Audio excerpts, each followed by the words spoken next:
ஜனநாயகன் படம் யாருமே எதிர்பார்க்காத அளவுக்கு வசூல் ரீதியாக மட்டும் கிடையாது. ஒரு மிக பிரம்மாண்டமான சாதனையை சவுத் இந்தியாவில் மட்டும் கிடையாது, நார்த் இந்தியாவிலுமே பதிவு பண்ணியிருக்கு அப்படின்னு தான் சொல்லணும். அது மட்டும் இல்லாமல் இது வந்து நம்ம தளபதி விஜய் அவர் முதல்வர் அவருடைய லாஸ்ட் ஃபிலிம்.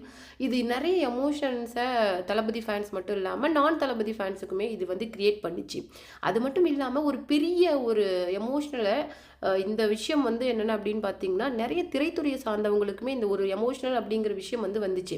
முக்கியமாக நம்ம சிம்பு இளைய தளபதி விஜயோட ஃபிலிமை பார்த்துட்டு நம்ம சிம்புவாக இருக்கட்டும், இல்லை நம்ம ஜெயம் ரவி சார், கார்த்தி சார், நிறைய காஜல் அகர்வால் மேம், சமதா மேம் அப்படின்னு சொல்லிட்டு எல்லாருமே என்ன சொல்லியிருக்காங்க அப்படிங்கிற ஒரு முக்கியமான விஷயம். அதையும் தாண்டி ஒரு சின்ன டிபேட் வந்து இந்த விஷயத்தில் இப்போ போயிட்டுருக்குது. ஏன்னா சூர்யா சாரோட கருப்பு மூவி ஆஸ் வெல் அஸ் இந்த நம்ம தளபதி சாரோட ஜனநாயகன் மூவி, இந்த ரெண்டு விஷயத்துலையும் வந்து ஏன்னா வந்து ஒரு கான்ட்ரவர்சி போனதுக்கு முக்கியமான காரணம் என்ன அப்படின்னு சொல்லிட்டு பார்த்தீங்கன்னா, சூர்யா சாரோட கருப்பு மூவியை ஃபர்ஸ்ட் ஆஃப் ஆல் அந்த கதையை ஆர்ஜே பாலாஜி வந்து தளபதிக்காக நினச்சி கிரியேட் பண்ணியிருக்கார். அதை ஓப்பனாக வந்து அவருடைய கேமராமேனே சொல்லிட்டாங்க, அந்த படத்தோட கேமராமேன். அது ஒரு பெரிய கான்ட்ரவர்சியாக போச்சு. ஏன்னா உங்கள் மேலே பிலீஃப் வச்சு உங்கள் இந்த படத்தை பண்ணி சக்ஸஸ்ஃபுல்லாக கொண்டுட்டு வந்தது சூர்யா சார். ஆனால் நீங்கள் இந்த தளபதி விஜய் சார் வந்து இந்த படத்தை ரிஜெக்ட் பண்ணனா கூட நீங்கள் அவரை பெருமையாக பேசுகிறீங்களா அப்படிங்கிற மாதிரி ஒரு விஷயம் வந்து கேமராமேன் பக்கம் திரும்பிச்சு. ஆனால் அது வந்து அதுக்கு அவர் சாரி கேட்டு அந்த விஷயம் அப்படியே க்ளோஸ் ஆயிடுச்சு. இப்போ இந்த விஷயத்துக்காக சூர்யா சாரோட பிரதரான கார்த்தி சொன்ன ஒரு விஷயம் அப்படிங்கிறது அபவுட் ஜனநாயகன் ஒரு பெரிய கான்ட்ரவர்சியவே கிரியேட் பண்ணியிருக்கு அப்படின்னு சொல்லலாம்.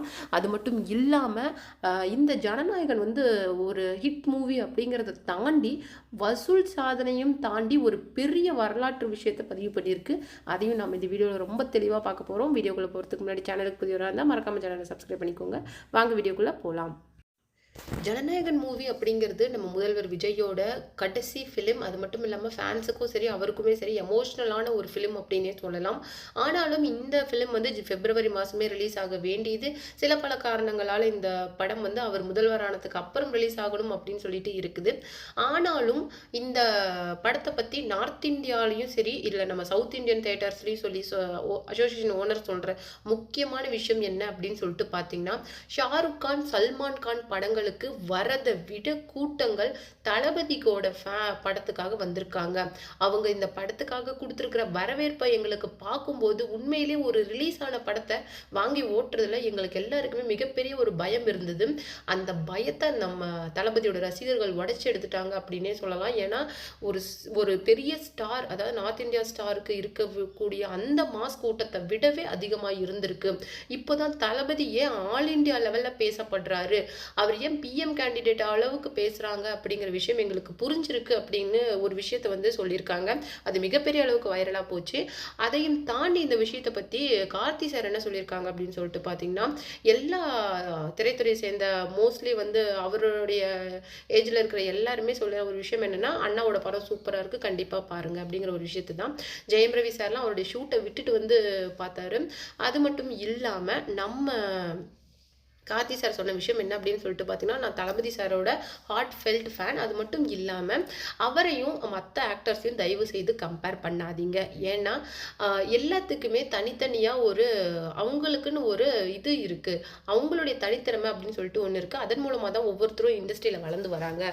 ஸோ நீங்கள் கம்பேர் பண்ணி அதில் ஒரு கான்ட்ரவர்சியை ஏற்படுத்தாதீங்க. அது வந்து அந்த ஆக்டர்ஸ் அவங்களுடைய கன்சர்ன்டு அந்த ஃபேன்ஸுக்கு அது ஒரு பெரிய ஒரு ஜஸ்டிஸ் கிடைக்காத மாதிரி போயிடும். தயவுசெய்து அந்த மாதிரி விஷயத்த பண்ணாதீங்க அப்படின்னு சொல்லியிருக்காங்க. அவர் சொன்ன அந்த விஷயத்த நிறைய பேர் இன்னைக்கு வந்து இணையதளத்தில் வரவேற்றுட்டு வராங்க. எனக்கு ஆர்டிஸ்ட் ப்ரோ சொன்னது வந்து வெல் செட் அப்படிங்கிற மாதிரி சொல்லிட்டு வராங்க. அதிலையும் தாண்டி ஒரு முக்கியமான விஷயம் என்ன அப்படின்னு சொல்லிட்டு பார்த்தீங்கன்னா, அவருடைய ஃபேமிலியிலேருந்தே சிவகுமார் சார் வந்து நம்ம சத்யராஜ் சாருக்கு ஆதரவாக வந்து நம்ம முதல்வர் விஜயை எதிர்த்து தான் ஸ்டில் நவ் பேசிட்டு வந்தார். ஆனால் அந்த ஃபேமிலியை சூர்யா சாரும் கார்த்தி சாரும் விஜய் சாருக்கு சப்போர்ட்டிவாக பேசுகிறாங்க அப்படிங்கிற ஒரு விஷயம் எல்லாத்தையும் தாண்டி வந்து சூர்யா சாரை வந்து ஒரு வேற லெவலுக்கு ஒரு கொண்டுட்டு போய் நிறுத்தியிருக்கு அப்படின்னே சொல்லலாம். அதை மட்டும் இல்லாமல் ஜனநாயகன் படத்தை அந்த வந்து ப்ரீ ரிலீஸ் ஆயிருந்தா கூட, அதாவது அன்அஃபிஷியலாக ரிலீஸ் ஆயிருந்தா கூட மிகப்பெரிய அளவுக்கு வந்து தேட்டர் ரெஸ்பான்ஸை வந்து மொத்தமாக சவுத் இந்தியாவில் பெற்றிருக்கு. அது மட்டும் இல்லாமல் அவருடைய லாஸ்ட் ஃபிலிம் வந்து எல்லாருக்கும் ஒரு எமோஷ்னல் ஒரு இதை கொடுத்துருக்கு. Not only fans as well as அவங்களுடைய ஒய்ஃப். அதுதான் ஒரு பெரிய சர்ப்ரைஸ் ஜனநாயகனை பொறுத்த வரைக்கும்.